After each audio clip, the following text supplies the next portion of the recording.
Hey everyone, want to be able to buy more things without any more work? Well, in this video, I'm going to explain how free trade makes that possible, in contrast to my last video where I looked at the reasons for protectionist policies. If you haven't seen that video yet, no worries, you can watch it now or after you've watched this video, and I encourage you to watch it because I'm particularly proud of some of the graph work in that video. But in that video, I also provide an explanation of free trade as treating foreign goods as if they were domestically produced. So no financial or regulatory barriers to foreign goods being sold in your country.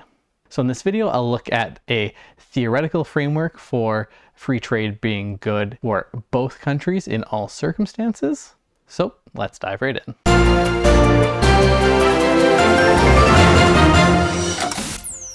I'm actually going to start with a non-economic argument in favor of free trade. It reduces the risk of war. Free trade creates more interdependencies between two countries' economies. Because you're buying more stuff from and selling more stuff to the other country, it increases the cost of conflict and therefore leads to a more peaceful coexistence. While causally proving a link between free trade and no conflict is challenging, several studies have shown a strong correlation between high trade and a lower likelihood of conflict, though trade itself does not entirely eliminate the possibility of conflict. Now, moving into the economic impact. The explanation of free trade being universally beneficial starts with the Ricardian model, named after David Ricardo, who detailed his model in 1817. His model involves two countries, two goods, and a single input, labor. He showed that there exists gains from trade, and that this is true even when one country is more efficient at producing both the goods. That is, it takes them less labor than the other country to produce both of the goods. Even in that situation, there can still be gains from trade. Let's look at an example. In this example, I have two countries, A and B, and two goods, X and Y. In this table, you can see how many hours of labor each country needs to produce either good. As you can see, country A has an absolute advantage because they are more efficient in the production of both goods, in that they need less labor hours to produce either good. However, country B has a comparative advantage in good Y because they only need to give up making 2 X's for each Y that they make, whereas country A needs to give up making 3 X's for each Y that they make. If we allow free trade between these two countries, country A should produce only good X and country B should produce only good Y, and then trade with each other. For the trade to be beneficial to both countries, the price would have to be somewhere between 2 and 3x for each Y, which is between the opportunity cost of either country. Let's assume a price of 2.5y per x, and that both countries have 100 hours of labor, and put it all towards the good that they have a comparative advantage in. Country A could consume 75x and trade 25x for 10y, so that they are consuming a total of 75x and 10y, and country B ends up with 25x from trade and 15 extra y that they produce themselves. To produce that much on their own, country A would need 75 hours to produce those 75 good X, and 30 hours to produce the 10 good Y that they consume, for a total of 105 hours. So they are consuming 5 hours extra worth of goods than they would have been able to produce without trade. Likewise, country B would need 50 hours of labor to make 25 good Y, and 60 hours of labor to make 15 Y. Therefore, they consume goods that would cost them 110 hours of labor, or 10 more hours than they have without trade. So hopefully you can see that with trade, countries are able to consume more than they would be able to without trade. While the Ricardo model is certainly compelling in its simplicity, it obviously doesn't look much like the real world. That's where more complex models like the Heckscher-Ohlin model come into play. This model adds capital and land inputs on top of labor and explains things using prices instead of just labor hours. While the full proof of this model relies on a series of economic theorems that I don't have time to look at in this video, Here are a few that I think are particularly important for international trade. First, global price signals matter. If the price of oil rises in one country, then it will rise in all countries that first country has open trade with. Secondly, higher input prices spill over across industries. So for example, when tech salaries went up in Silicon Valley in the early 2010s, salaries in all industries went up in that area. Third, trade helps stabilize input prices. Countries that are more open to trade don't see input prices rise as much in response to a change in quantity. So for instance, open countries like Canada don't see wages change as much in response to a large change in the level of immigration as more closed countries do. Finally, input prices equalize across countries when trade opens up.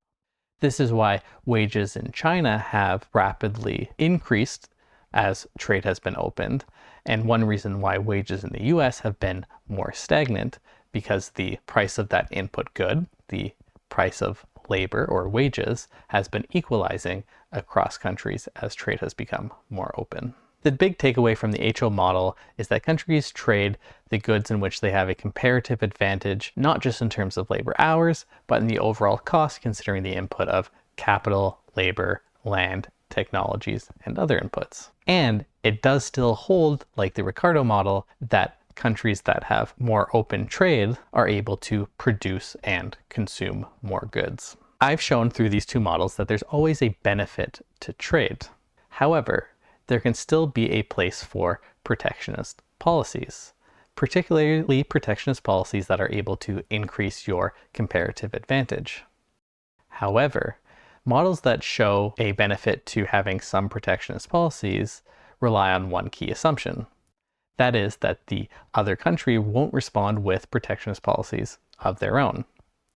If they do respond with their own protectionist policies, both your country and their country are made worse off than they would be with free trade. It is a sort of prisoner's dilemma game where countries benefit most when both countries agree to free trade. If you haven't already, check out my video that I mentioned earlier on protectionism to see why, even with this clear benefit to trade, some countries may still choose to engage in protectionist policies. One important part of these models that I haven't discussed so far is that while they do make both countries wealthier, they don't necessarily make every individual within these countries wealthier. In fact, there will certainly be winners and losers from the removal of protectionist policies and a move towards free trade. While theoretically the government could take some of the gains from the winners and give that to the losers to make everyone more well off, that's much easier said than done. Despite this complication, the core takeaway from economic theory is clear. Trade, when allowed to happen freely, benefits both countries. Now let's look at how countries actually implement free trade in practice, starting with unilateral free trade. Unilateral free trade refers to removing trade barriers on your own without requiring another country to remove their trade barriers.